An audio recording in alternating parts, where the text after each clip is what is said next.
네, 안녕하세요. 노량진 뉴페이스 유희은 변호사입니다. 오늘 소방지 시험 치셨죠? 저도 지금 이제 기본서 막바지 중이어서 거의 뭐 잠도 못 자고 인간다운 생활을 못 하고 있는데, 그래도 아무리 바쁘더라도 여러분들이 시험을 보신 날이기 때문에 빨리 말씀을 드리는 게 도리여서, 왜냐면 궁금하실 거 아니에요. 그래서 빨리 말씀을 드리는 게 도리여서 문제 보고서는 저도 그냥 집 밖으로 나왔습니다. 집에서 찍기 저도 답답하고 여러분도 답답할 것 같아가지고요, 문제 들고 그냥 나왔어요. 그래서 뭐 굉장히 구체적인 해설을 뭐 할 수는 없지만은, 그래도 뭐 좀 저만이 할 수 있는 방식으로 좀 총평을, 또 저만이 아는 내용으로 총평을 한번 드려볼게요. 일단 이번 시험은 어려웠습니다. 어려웠어요. 시험이 어렵다는 거는 두 개예요. 하나는 안 나온 게 나올 때가 어려워요. 또 하나는 나온 거지만 그걸 치사하게 나올 때 어려워요. 이번 시험은 안 나온 것과 치사한 게 콜라보였어요. 그렇기 때문에 여러분은 굉장히 어렵다고 느꼈을 거예요. 얼마 전에 본 지방직 같은 경우는 완전히 정반대였어요. 안 나온 게 거의 없었고, 안 나온 게 있다고 해봤자 한두 지문 정도였고, 치사한 건 아예 없었습니다. 치사한 건 아예 없었어요. 오히려 도와줬어요, 지문 배열 같은 데서. 그래가지고 먼저 지방직 같은 경우는 뭐 어떻게 보면 여러분들이 원래 90점의 실력이라면은 95, 100을 맞을 수 있게 해주는 그런 시험이었다면은, 이번 시험 같은 경우는 여러분이 원래 90이라면은 85, 80을 맞게 하는 그런 시험에 가까웠어요. 그래서 지금 뭐 제가 기출을 뭐 다 이렇게 찾아보고 온 건 아닌데, 당장 지금 시험 문제 들고 왔는데 당장 봐도 한 4개 지문 정도는 기출이 안 된 것 같고요. 그래서 이번 시험 같은 경우 뭐 이제 예상을 해보면은, 점수를 예상을 해보면은 제 생각에 90 이상이면 이제 안정권이고요. 80 이상이다. 80 이상이어도 가능권으로 보입니다. 그리고 만약에 70 이상이다. 그러니까 75다. 그래도 포기는 안 해도 되는, 그러니까 기대권. 만약에 다른 과목에서 좀 도와주면 붙을 수 있는, 그렇게 보입니다. 그래서 먼저 지방직보다는 뭐 훨씬 어려웠던 그런 시험이라고 평가를 드릴 수 있겠습니다. 그리고 이번 시험에 뭐 좀 특징, 아까 지금 말씀드린 뭐 안 나온 것도 나오고 치사한 것도 나왔다, 뭐 이런 어떤 난이도적인 측면이 아니라 약간 그 내용적인 측면에서 특징을 말씀드리자면은, 행정 지도에서 통으로 2문제가 나왔고, 행정조사에서 통으로 1문제가 나왔고, 또 플러스 알파로 다른 지문에서 또 행정조사 지문이 나왔어요. 그러니까 어떻게 보면은 4문제에 걸쳐서 행정지도랑 조사가 나온 거예요. 이게 이제 뭐 소방시험의 특징일지도 모르겠지만은 그렇게 생각하진 않아요, 저는. 제가 이제 수업 시간에 항상 강조를 하잖아요. 그 제 강의 들으신 분은 알겠지만은, 행정지도, 행정조사, 이게 트렌드다. 그 뭐 허가 특허 같은 거는요, 여러분, 그런 거는 그냥 뭐 전통적인 거죠. 전통적인 거고요. 지금은 행정지도, 행정조사 이런 게 이제 중요한 거예요. 실무에서는 요거에 핫합니다, 굉장히.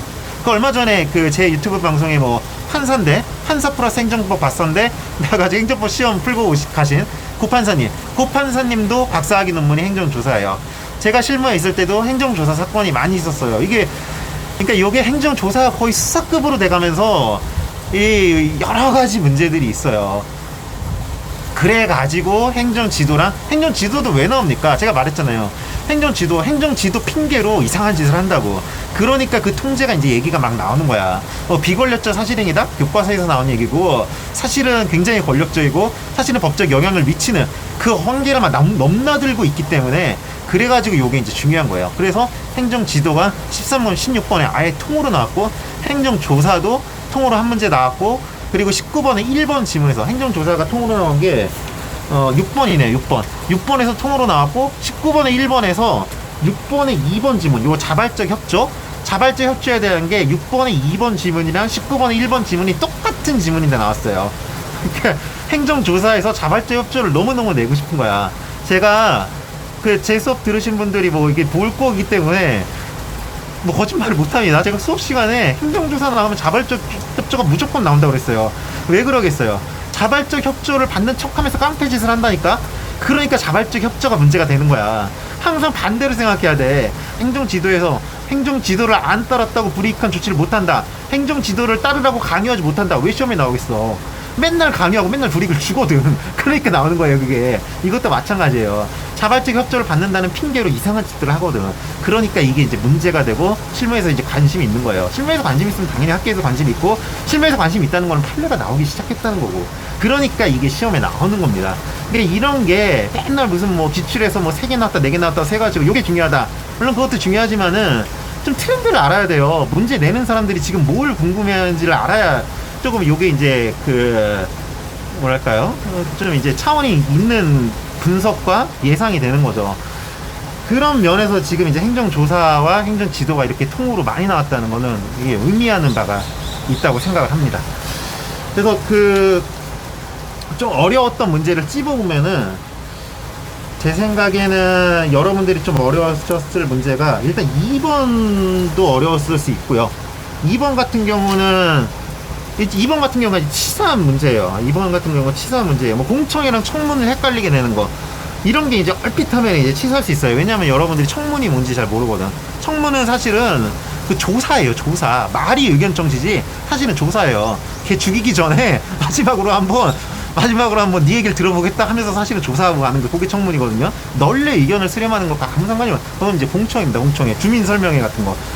그래서 이제 그런 건 이제 청문회 개념을 알면은 굉장히 쉽지만은, 청문 공청회를 그냥 기계적으로 그 단어를 외운 사람들에게는 순간 헷갈렸을 수 있다 보이고, 이 문제는 사실은 이 1번 지문이 조금 애매하다고는 생각을 합니다. 1번 지문이 좀 애매하다고 생각해요. 그래서 뭐 이런 건 말하기가 쉽진 않네요. 뭐 시비를 건다? 뭐 이게 말하기가 쉽진 않은데, 아무튼 1번 지문은 좀 그래요. 그리고 뭐 4번에 2번 같은 지문, 4번에 2번 지문 같은 경우도 이제 재밌는 거죠. 이제 그 집행정지 얘기가 나왔는데, 집행정지는 사실은 항상 금전에서 문제가 돼요. 집행정지 실무에서 다 받아줘요. 금전 아니면. 책에서는 그렇게 안 나오지만은 다 받아줘요. 그래서 금전일 때 문제가 돼서 4번에 2번 지문이 나오는 거예요. 회복하기 어려운 손에 금전이 들어가느냐. 근데 여기 이제 과도하게 요하는 경우, 요런 게 이제 사실은 수업을 들어보면은 실제 어떻게 들어가는지를 알려주면은 이제 그냥 안 까먹는 건데, 기계적으로 외우면 이제 좀 힘든 거죠. 뭐 이렇게 판례 워딩을 그냥 여러분들 이해 못하고 외우고 있잖아요. 그런 면에서 이제 아는 사람이, 요런 게 이제 한웅희 판사님은 그냥 맞는 문제고, 여러분들이 맞는 문제를 한웅희 판사님은 틀리고, 여러분들이 틀린 문제 한웅희 판사는 그냥 맞는 게 있거든요. 그런 게 이제 4번에 2번 같은 겁니다. 그리고 뭐 5번에 3번 같은 경우, 요게 이제 좀 치사하다고 보입니다. 그 이제 공무원이 규정이 명확하지가 않아가지고 다툼이 있어가지고, 그래가지고 이제 A라고 적용했는데 법원에서 다 따져보니까 B인 거야. 그랬을 때 이제 하자가 명백하다고 볼 것이나 중대한 것은 아니다, 이렇게 해가지고 순간 헷갈리게 났죠. 하자가 명백하지 않은 거죠. 명백하지 않았대잖아, 법리가. 예. 근데 이런 게 이제 순간적으로 이게 그 맨 밑에 무효를 주장할 수 없다, 이렇게 해서 공무원 편을 드는 듯이 나오니까, 그러니까 여러분들이 순간적으로 이제 헷갈렸을 수 있을 것 같아요. 그리고 뭐 이게 13번, 16번 행정지도 통으로 나왔다고 이제 말씀드렸고, 그리고 19번에 2번 같은 경우, 요게 이제 소방직이기 때문에 나온 문제라고 볼 수 있겠죠. 화재 진압. 소방직 아니면 나오기 힘든 문제라고 생각합니다. 화재 진압을 위해서 불법 차량을 제거하는 거.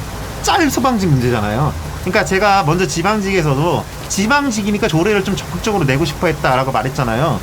그 분석을 해보면은 이런 게 이제 보이는 거예요. 이 시험이니까 이게 나왔다, 이런 게. 여러분, 경찰 시험에서 뭐가 많이 나오는 줄 알아요? 경찰 시험에서 시위가 많이 나와요. 시위. 그리고 음주, 이런 거. 이게 다 그 업무랑 관련이 있는 거예요. 출제하는 사람들이, 뭐 쉽게 말하는 사람들은 별 생각 없어요, 이렇게 말하지만 그렇지 않아요. 그러니까 입장을 바꿔 생각해 보세요. 가가지고 그렇게 쉽게 하겠나. 공무원들도 하는 말이 있고 실제위원도 생각이 있다고. 그렇기 때문에 막 그렇게 안 해요. 네, 뭐 이 정도인 것 같습니다. 이 정도인 것 같고, 일단 오늘 뭐 시험 보고 지금 상심하신 분들이 많을 것 같은데, 제가 아까 말씀드린 대로 이번 시험은 지방직이랑은 비교도 안 될 만큼 어려웠어요. 비교도 안 될 만큼 어려웠으니까 너무 상심하지 말고요. 그리고 뭐 90점 이상인 분들은 제가 이제 박수를 보내드리고, 80점 이상인 분들도 성실히 하신 분들입니다. 그분들도 잘하신 거고, 뭐 75점? 여기도 뭐 포기하긴 이르다? 약간 이렇게 생각이 듭니다. 제가 무슨 뭐 반응을 보거나 뭐 그런 건 아니지만은, 지금 제가 이제 문제를 보고 제가 그 평가를 해봤을 때 그렇습니다. 여러분들 고생 많으셨고, 오늘 쉬십시오. 오늘 쉬시고 집에 있지 마시고 밖에 나가셔가지고 좀 걷기도 하고 친구들 만나시고 아니면 뭐 마신 것도 드시고 저녁에 맥주도 한잔 하시고 지친 몸과 마음을 위로하는 시간을 가지시길 바랍니다. 여러분 수고하셨습니다. 감사합니다.